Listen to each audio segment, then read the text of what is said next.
Hello दोस्तों, आज हम फिर एक बार आपके सामने इस चैप्टर के साथ हैं। आपको तो पता ही है कि ये जो चैप्टर है बहुत महत्वपूर्ण है और मैकेनिक्स में और पूरे फिजिक्स में एप्लीकेशन पॉइंट ऑफ व्यू से इसके विषय में मैं क्या कहूँ आपको। आपको आज के डेट में ये बात पता है और पता होना भी चाहिए, नहीं है तो जान भी लीजिए, क्योंकि अगर बाद में लोग जुड़े हैं तो आप पीछे वाले वीडियो में ये सब हमारे जो चर्चाएं हैं उन पर आप गौर कर सकते हैं। उसमें कोई दिक्कत वाली बात नहीं है, आपको करना भी चाहिए, क्योंकि जरूरी नहीं आपके पास में फुल लाइसेंस मिला हुआ है मजा लेने के लिए। आपको इसमें मेरे से पूछना क्या, आपके हाथ में है, आपकी मर्जी है। खैर कोई बात नहीं। अब देखिए कि प्रॉब्लम का दौर तो लगातार चल रहा है। मैंने पहले भी कहा था आपको कि प्रॉब्लम चलेगा तो मतलब चलेगा। अभी तो ये शुरुआत है एक बेहतरीन चैप्टर से, चूंकि हम लोग गुजर रहे हैं, तो इसीलिए हर तरह के क्षेत्र को हम लोग रौंद देंगे पकड़ करके, एकदम कहीं से कोई कंफ्यूजन नहीं रहना चाहिए।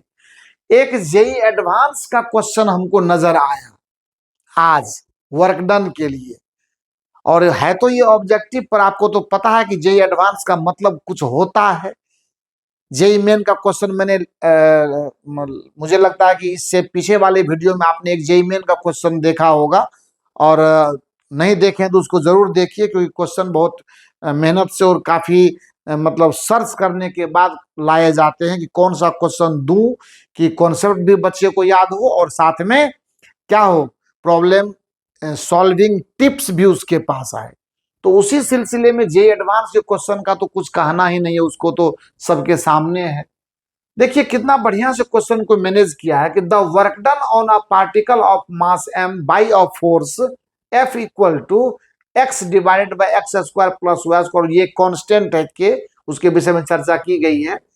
X square plus y square upon 3/2 power i vector and y divided by x square plus y square upon 3/2 into j vector. मतलब फोर्स हमारा 2 डायमेंशनल है, आई और जे दोनों में इफेक्ट कर रहा है। अब लिखता है कि के being a constant of appropriate dimension, मतलब कांस्टेंट जो के है वो डायमेंशन लेस नहीं है, बल्कि उसके पास कुछ है फिलहाल।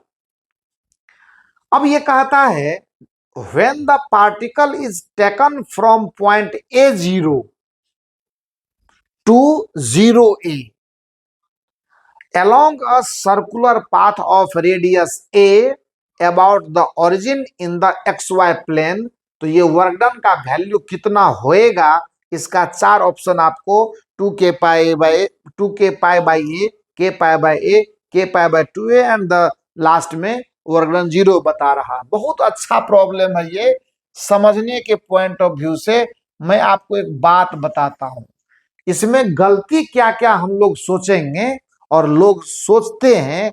मैंने भी उस रास्ते पर चल करके इसको सॉल्व किया, तो आंसर तो मेरा आ गया। पर मैंने आपको 100 बार ये बात कही है और आगे भी कहते रहेंगे कि फिजिक्स में कभी कॉन्सेप्ट से छेड़छाड़ नहीं होना चाहिए, सवाल बने अथवा नहीं बने। इसका मतलब ये नहीं कि सवाल को उल्टा पुल्टा तरीके से आप प्रूफ करके ये करके वो करके बना देंगे, आपका दिमाग गंदा कर देगा, आपका कॉन्सेप्ट का पूरा रेंज खराब कर देगा वो। इसीलिए लीगली आप जाइए, सवाल नहीं बनता फिर सोचेंगे, एक बार गलत हुआ फिर प्रयास करेंगे, फिर गलत हुआ फिर प्रयास करेंगे। कौन सी हड़बड़ी है उसमें? हम जब सीखने बैठे तो सही चीज सीखेंगे ना। देखा जाए, सवाल कह रहा है कि एक पार्टिकल है जिसका मास m है और उसको हम xy प्लेन में मूव करवा रहे हैं अलोंग सर्कुलर पाथ। अब देखिए इस पॉइंट का कोऑर्डिनेट जहां से उसको उठाया गया है पार्टिकल को, वो कोऑर्डिनेट है A0। आपको तो पता है कि ये i वेक्टर है और ये क्या है, j वेक्टर है, और इस रास्ते से इसको ले जाया गया है। खूबसूरत बात यह है कि इसको इस रास्ते से यहां पर लाया गया है जहां का कोऑर्डिनेट 0A है। अब रास्ता गलत क्या होगा? रास्ता गलत होगा, फोर्स वेक्टर की वैल्यू दी हुई है k और x बटा x square plus y square upon 3/2 power i vector and plus y divided by x square plus y square upon 3/2 into j vector. इतना आपको फोर्स का वैल्यू दिया हुआ है। कुछ नादान बच्चे, जानकार बच्चे भी नादान होते हैं, क्या करेंगे, वो क्या करेंगे, यहां से हो सकता है कि उसको R1 वेक्टर की दुहाई नजर आ जाए, तो वो हो सकता है कि R1 vector equal to a i vector लिख बैठे, क्योंकि ओरिजिन से ये डिस्टेंस ए है, इसमें कोई शक वाली बात नहीं है। And the initial position is a zero, so R1 vector के लिए वो ए आई इस्तेमाल कर लेगा, कोई दिक्कत इसमें नहीं है। लेकिन सवाल यहां ये उठता है भाई साहब कि पार्टिकल यहां से यहां, ठीक है यहां इनिशियल पोजीशन है इसका, हम भी मानते हैं, लेकिन क्या आपको ऐसा लगता है कि पार्टिकल को यहां से उठा करके जब आप यहां ले जाते हैं, है ना, तो जो आप डिस्प्लेसमेंट खोजेंगे वो डिस्प्लेसमेंट, सपोज कीजिए कि मैं इसको 2 डायमेंशन में आपका फोर्स है, तो मैं एक्स डायरेक्शन में वर्क डन और वाई डायरेक्शन में वर्क डन ला करके दोनों को टोटल ऐड करके नेटवर्क खोज लूं। आप चाहेंगे वो करेंगे। मुझे लगता है कि ये डिफ्रेंशिएशन से जाइए, इंटीग्रेशन से जाइए, मतलब जो भी करना है इंटीग्रेशन लगाइए, 0 से a तक लगाइए, फिर वो लगाइए, तो कुल मिलाकर के आपको 0 वर्क डन मिलेगा। आंसर तो इसका 0 वर्क डन है, लेकिन वो इसका लीगल कॉन्सेप्ट है नहीं। समझ गए ना? आप जो कहेंगे कि मैं WX लाऊंगा, जिसके चलते मैं FX DX उठाऊंगा और 0 से लेकर के a तक इसका मैं क्या लूंगा, इंटीग्रेशन लूंगा, तो जो भी वैल्यू मिले आप यहाँ पे क्या करेंगे, जब x डायरेक्शन में फोर्स लेंगे तो x को रखेंगे, y को आप 0 बताएंगे, क्योंकि x कंपोनेंट जो उठा रहे हैं तो y उसको 0 बताना पड़ेगा। तो मे बी कि आप यहां से कैलकुलेट कर लो, इस y 0 हो जाएगा, ये कट जाएगा, 1/x जो भी आता है इस हिसाब से आप WX निकाल लेंगे। फिर आप WY निकालेंगे तो उसमें भी आपको वही रास्ता आप अपनाएंगे। मुझे पता है कि आप उसके लिए वही करेंगे, FY DY करेंगे आप, और फिर 0 से लेकर के कहां तक जाएंगे, A तक जाएंगे Y डायरेक्शन में, है ना। पर ये ध्यान दीजिए, ये सारी व्यवस्थाएं हमारी सही कॉन्सेप्ट के तरफ इशारा नहीं कर रही है, क्योंकि मैं जो काम कर रहा हूं उस काम के सिलसिले में मुझे पार्टिकल का डिस्प्लेसमेंट, भाई साहब यहां से यहां तो नहीं पार्टिकल गया, पार्टिकल तो यहां से यहां गया है, इनिशियल पोजीशन से पार्टिकल का डिस्प्लेसमेंट ऐसा है, तो मैं क्यों झूठ मूठ का परेशानी लूं। तो इसमें सबसे बेहतर जो तरीका है वो ये है कि आप पहले फोर्स के नेचर को देखें। तो फोर्स का जब नेचर आप देखेंगे तो आपको फोर्स का जो वैल्यू आएगा वो कैसा आएगा, वो ऐसा आएगा, एफ वेक्टर में जो कांस्टेंट टर्म है उसको आप बाहर कीजिए, कांस्टेंट तो नहीं, मतलब जो कॉमन फैक्टर है बाहर करता हूं मैं, के बटा x square plus y square पर पावर 3। और एक बार मैं फिर बता दूं, अगर आप इसी इंटीग्रेशन के थ्रू जाते भी हैं तो भी नेटवर्क डन 0 मिलेगा, इसमें कोई संदेह की बात नहीं है, मिल जाएगा, पर वो लीगल कॉन्सेप्ट है नहीं, है ना। क्यों नहीं है आपको यहां से पता चलेगा, अभी वो देख लीजिए आप। भाई साहब फोर्स और डिस्प्लेसमेंट के बीच का जो बेस्ट अरेंजमेंट है उससे ना हम वर्क डन की बात करते हैं, तरीका तो वो है, पर फोर्स आपको देखिए फेवर करता है कि नहीं करता है आपके डिस्प्लेसमेंट के लिए, उस पर नजर डालते हैं। इसको जब मैं कॉमन लेता हूं तो 1 ही मिनट में समझ में आ जाएगा आपको, एक्स आई और प्लस वाई जे। अब बताइए क्या हुआ, मामला बिगड़ा यहां पे कि नहीं बिगड़ा।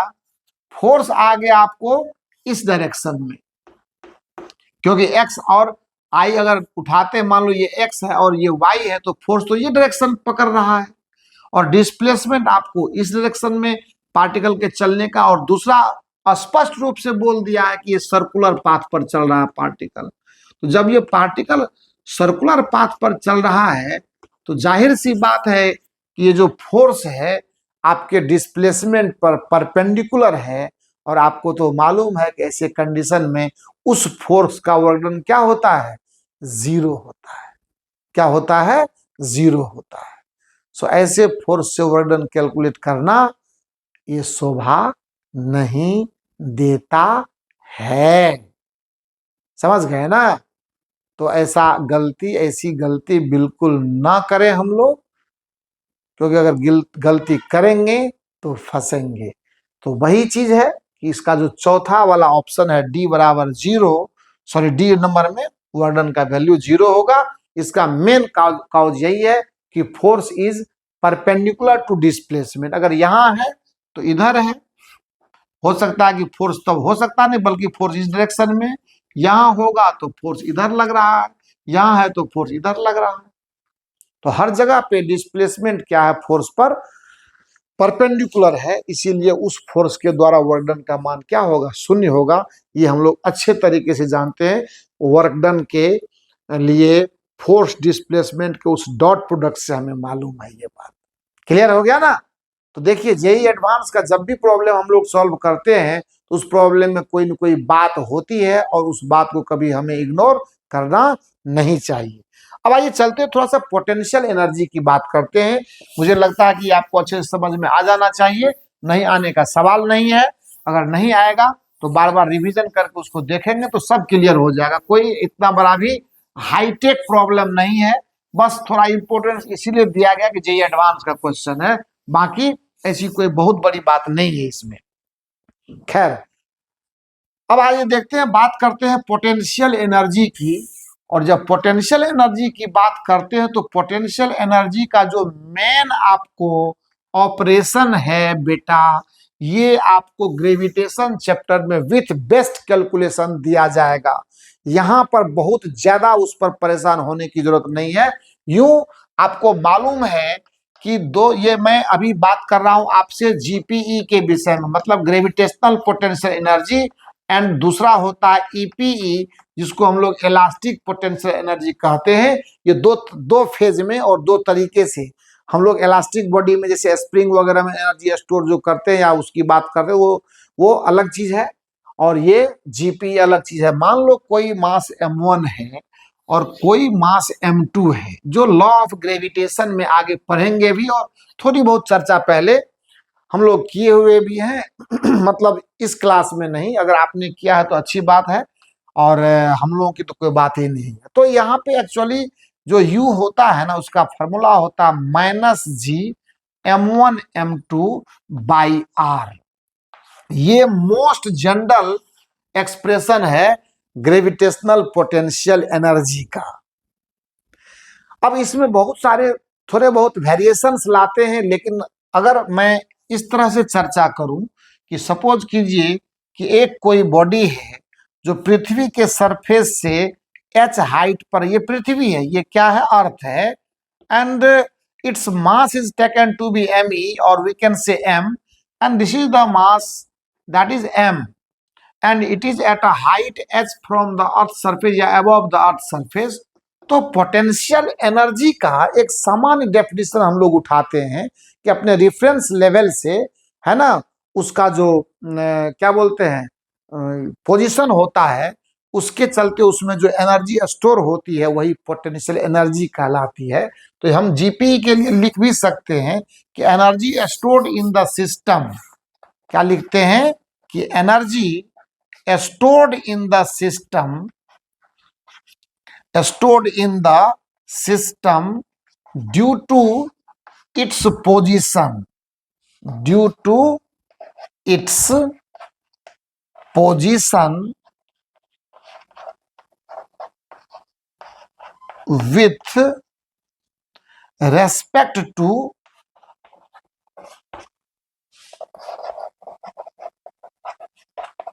reference level, है ना। और आपको मैं बता दूं, मोस्टली हम लोग अर्थ को ही इसमें यूज करते हैं, है ना। Reference level called potential energy, या जीपी आप इसको कॉल्ड पोटेंशियल एनर्जी। तो पोटेंशियल एनर्जी का एक सामान्य डेफिनेशन आया भाई साहब, लेकिन इसमें एक बात जो महत्वपूर्ण वो ये है कि ये हाइट h है और यहां से ये रेडियस ऑफ अर्थ है, कोई प्रॉब्लम नहीं है। तो जो पीई का वैल्यू हम लोग यूज करते हैं वो करते हैं mgh। अब आप कहेंगे कि सर इसमें तो ये तो आपने जो बेसिक इक्वेशन लिया था इसमें स्मॉल जी तो है नहीं, कैपिटल जी है। यही कैपिटल जी स्मॉल जी में कन्वर्ट मन होना है। आपको जानकारी के तौर पर थोड़ा हिंट देता हूं, जो होता है gm/r²। ये आपको पता है, किसी भी सेलेस्टियल बॉडी के सरफेस के में उसके रेंज में जो ये एक्सीलरेशन ड्यू टू ग्रेविटी आएगी वो इसी फार्मूला से हम लोग निकालते हैं। जैसे चंद्रमा पर देखना है, सन पे देखना है, किसी दूसरे पर देखना है, मान लो दूसरे क्या बोलते हैं उसको, ये प्लेनेट पे देखना है, तो कोई दिक्कत नहीं, उसका मास दीजिए और उसकी त्रिज्या दे दीजिए, रेडियस दे दीजिए और कैलकुलेशन कर दीजिए। ये तो कांस्टेंट है, वो आ जाएगा। उसमें अभी उतना लंबा नहीं खींचना है, चीजों को समझना पर। लेकिन अगर मैं यहाँ बात करूं तो यही सब ये कन्वर्ट हो गया स्मॉल जी। इसके बदले में थोड़े से वेरिएशंस करने होते हैं, वो सब चीज पर अभी दिमाग नहीं लगाना है। जो इजीली समझ में आ जाना है वही काम करना है। ऐसा नहीं कि कॉन्सेप्ट को इतना डीप में बता दिया गया कि बच्चा उसको समझ ही नहीं पाया। ये लेक्चर और ये पढ़ने का कोई तरीका ही नहीं है। जो मेरे बच्चे को इजीली समझ में आ जाए बस उतना ही काम करना है। बस आपको मैं यहाँ एक चीज लिख के देता हूं, 1+h/r कहां से आया उसको रहने दीजिए। और इसमें जो h very very less than अगर मैं कर दूं r से तो ये वैल्यू लगभग नगण्य हो जाता है ना, एज। तो क्या हो जाता है, पोटेंशियल एनर्जी का जो जनरल वैल्यू है वो इसीलिए हम लोग mgh बोलते हैं। बस यही बात है। तो चूंकि आप 11th में हैं, थोड़ा आप जेई नीट के लिए भी आपको मेंटली हमने प्रिपेयर किया हुआ है, तो थोड़ा सा चर्चा कर देते हैं। पर इसका डिटेल जो फॉर्मेट है, ग्रेविटेशन चैप्टर पर जब हम बात करेंगे तो थोड़ी इस पर हम थोड़ी देर के लिए रुकेंगे जरूर। इस पर आपको पूरा का पूरा कॉन्सेप्ट क्लियर कर देंगे और तब जाके वहां से आगे बढ़ेंगे। अभी उस इलाके में जाएंगे तो इधर का काम हम लोगों का डिस्टर्ब होगा। तो सिंपली आप जान लीजिए कि जिस पोटेंशियल एनर्जी की बात हम लोग करते हैं उसका वैल्यू mgh के बराबर होता है। और ये जो mgh है वो एक रेफरेंस लेवल, जहां मैं h बराबर 0 मानता हूं तो वहां पर pe बराबर 0 है। मोस्ट ऑफ द केसेस में अर्थ के सरफेस को हम लोग एक रेफरेंस लेवल मान करके चलते हैं और उसी के हिसाब से ऊपर गया तो पॉजिटिव, नीचे पृथ्वी के अंदर गया तो नेगेटिव, यही सब बात करते हैं। तो बहरहाल नीचे क्या करेंगे जाकर के बेटा, ऊपर में बहुत सारा काम है हम लोग करने के लिए। तो ये हो गया। और इलास्टिक पोटेंशियल एनर्जी जो स्प्रिंग में स्टोर होता है उसकी जो बात होती है उस पर भी हम थोड़ी चर्चा कर लेते हैं अभी, है ना। ये मान लो है और अभी इस पर हम लोग करते हैं बात। थोड़ा सा बर्दाश्त करना है 2 मिनट के लिए। इसको मैं मिटा रहा हूं। अब आप देखें कि elastic potential energy stored in the spring का वैल्यू हम कैसे लाते हैं। इलास्टिक पोटेंशियल एनर्जी ईपी जो मैंने लिखा था ना वो था क्या, elastic potential energy. Elastic potential energy, तो इलास्टिक पोटेंशियल एनर्जी इसी को हम लोग क्या बोलते हैं, ईपीई। कोई दिक्कत नहीं है।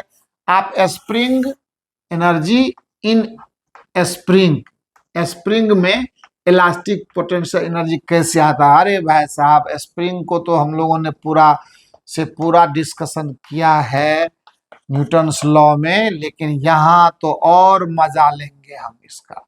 मान लेते हैं कि यहाँ एक स्प्रिंग है, ये एम इसका जरूरी पड़ेगा नहीं हमको, मतलब स्प्रिंग से ये x = 0 पर आपने स्प्रिंग अटैच कर दिया। स्प्रिंग का कांस्टेंट के हमने माना। आपको तो पता है कि जब आप इसको डिस्प्लेसमेंट दोगे, सपोज कीजिए कि मुझे इसको यहां से यहां ले आना है, ब्लॉक को बिल्कुल यहां से यहां लाना है, जहां की इसका पोजीशन कुल मिलाकर के थोड़ा बड़ा बनाते हैं। आपको अच्छे से समझ में आना चाहिए। थोड़ा बड़ा बनाते हैं और थोड़ा ढंग से बनाते हैं ताकि आपको कोई कठिनाई नहीं हो चीजों को समझने में। देखा जाए यहाँ पे बेटा, यहाँ पर मैंने एक स्प्रिंग ब्लॉक सिस्टम की कल्पना कर रखी है और यहाँ मैंने एक इस तरह से एक ब्लॉक लिया और इसका मास हमने m लिया, स्प्रिंग कांस्टेंट k है। यहाँ x इक्वल टू 0 पर है आपका ब्लॉक। जब स्प्रिंग अपने नेचुरल लेंथ में, कहीं दिक्कत वाली बात नहीं है, स्प्रिंग कुछ नहीं बिगाड़ेगा, ब्लॉक को डिस्टर्ब नहीं करेगा। अब मैं क्या करता हूं कि इसको इलोंगेट करता हूं, यानी इसका पोजीशन में इसको थोड़ा खींचता हूं एक्सटर्नल फोर्स लगा करके। देखिए क्या होता है, जब आप इसको सपोज कीजिए खींचकर यहां तक लाते हैं, तो यहां तक लाने में क्या हुआ, स्प्रिंग की लंबाई जो है ना, वो यहां से लेकर के यहां आने में स्प्रिंग की लंबाई बढ़ी है, इलोंगेट हुआ है स्प्रिंग, स्ट्रेच किया है मैंने इसको, और वो वैल्यू टोटल में एक्स नॉट मानता हूं कि ओवरऑल एक्स नॉट इलोंगेशन दिया हमने।